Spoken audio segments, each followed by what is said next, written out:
Now, another First Nations group tried to intervene with the Prime Minister today. The Indigenous women of Turtle Island delivered a letter to the Prime Minister urging him and the Governor-General to meet with Chief Theresa Spence and other Indigenous women. Their spokesperson, Ellen Gabriel, has seen her share of conflict with the federal government. She was a key spokesperson during the Oka crisis in 1990. So is another voice needed to solve this situation? And who speaks for First Nations?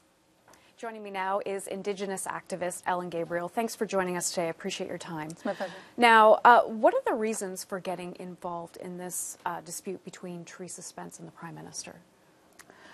Well, because she's getting close to day 40, and the group of women have been very concerned that there seems to be a void in leadership at this moment. So the women of the nations, all our nations, can't say all the nations, but various Indigenous women decided to write a letter to the Prime Minister and the Governor-General to ask for the initial meeting that she had asked, which was between the three parties to discuss what's happening in Ottawa and honouring the Treaty Number 9. Now, you mentioned there's a void in leadership. What do you mean by that? Well, first of all, National Chief Atleo has taken a leave of absence for mental health reasons. And I think what we see is there's a lot of protests that are going on, but we're forgetting that there's a woman and a gentleman, Raymond Robinson, who are on a hunger fast, and we're very concerned with their lives. We're very concerned that the Prime Minister is not addressing the issues that were originally called for by the grassroots people, by certain regions of chiefs across this country. So we think there's an urgency right now for him to at least to make a commitment to a meeting, and the women have decided to take the lead in asking for that.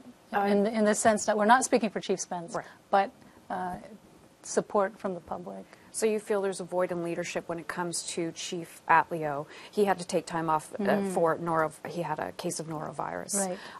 And as well, there's a void when it comes to the Prime Minister. Is that what you're saying? Both in those well, two you know, leaderships? I find that the Prime Minister could have ended this hunger strike days ago, and he refused to act because he, you know, for whatever reason. So the women decided to ask him as a human being, for the sake, for compassion, to open his heart and mind, and to put ego aside and to take a real leadership, a true leadership role in that nation-to-nation relationship that we're talking about. Because a leader like Chief Spence should not have to go to these extreme measures to have her community have adequate housing. They've been in an emergency crisis for their housing for over a year now.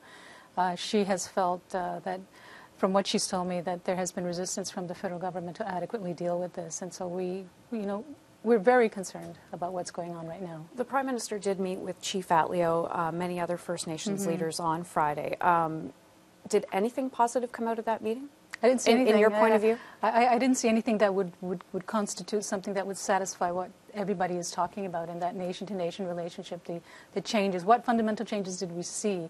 We still see the Prime Minister resisting to meet with Chief Spence. It's not a great thing for him to be able to make that commitment. If he was sincere about his residential school apology, if he was sincere about the endorsement of the UN Declaration on the Rights of Indigenous Peoples, he would have met with her by now. And so we're saying we know that there are challenges for him, but there are challenges right now that we're facing, and he and the Governor-General can end this right now, and so that we can move forward and talk about the issues that are affecting Indigenous communities. Just want to talk a little bit about Chief Atleo. Chief Spence's spokesperson, Danny Metatwabin, says the Assembly of First Nations Chief Sean Atleo shouldn't have stepped down temporarily at such a critical time. Do you agree with that? I'm not going to comment either way about something that someone else has made. Does he need to redeem himself when he returns in some way? Well, I think in a certain way he should, because the people were saying that we support Chief Spence. These are the conditions that we want this meeting to take place. The conditions were not met because the Governor-General did not participate. So, you know, he didn't listen to the voices of the people. He was calling for unity, and yet what to me, personally, I see this as a break from that unity. And there's a chance for him to redeem himself in the sense of listening to the voices of the people, because I know he's capable of doing that. and doing something significant for Chief Spence and Ottawa, but also even more profoundly, we are within a system that is broken. It has not been working for centuries. We need to have real changes, not just talk about fundamental changes. We need to see a positive result from any kind of meeting, from anything. And it's, we've heard a lot of words, but the reality is we receive less funding for our children. We have, extinguishment of title in land negotiations, which should be removed. The UN has said that. We face more social problems which are rooted in colonization, and yet we have a residential school apology that means nothing.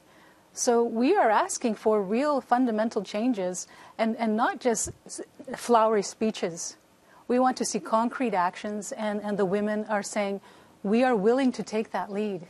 If the chiefs are not ready to do that, then the women are willing to take that lead, because our children and our future and the protection of the waters and the lands and the resources is more important than political egos. Well, let me show you a letter. It was a letter from Buckingham Palace. It was obtained by Canadian Press. It says, the Queen rejects an appeal to intervene in Spence's hunger strike, but that the Queen takes, quote, careful note of concerns about Spence's health. So it sounds like, we're not going to see potentially that meeting with the Prime Minister and the Governor General. She's not pushing for it. No, and it's politics in replacement of respect for human rights. And I think the Queen, in her own way, is shirking her own responsibilities. Her grandmother made a commitment to the Indian people a long time ago for our protection and to honor those treaties.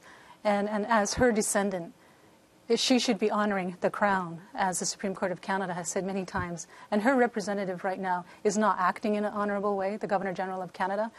The other Crown representative, the Prime Minister of Canada, is not acting in an honourable way. So people were reaching out to her as the Queen of Canada. And it's not a joke. We've seen on YouTube the Queen actually make that statement. So if she believes that she's the Queen of Canada, she also has the moral and legal responsibility to ensure that her Crown representatives are acting honourably. And she, as well, could put an end to this hunger strike if she really wanted to. But isn't. I think it's inadequate, her response. I think she's misinformed, and I think she should educate herself about what she calls her kingdom. After all of this, we've seen division. Who speaks for First Nations in this country?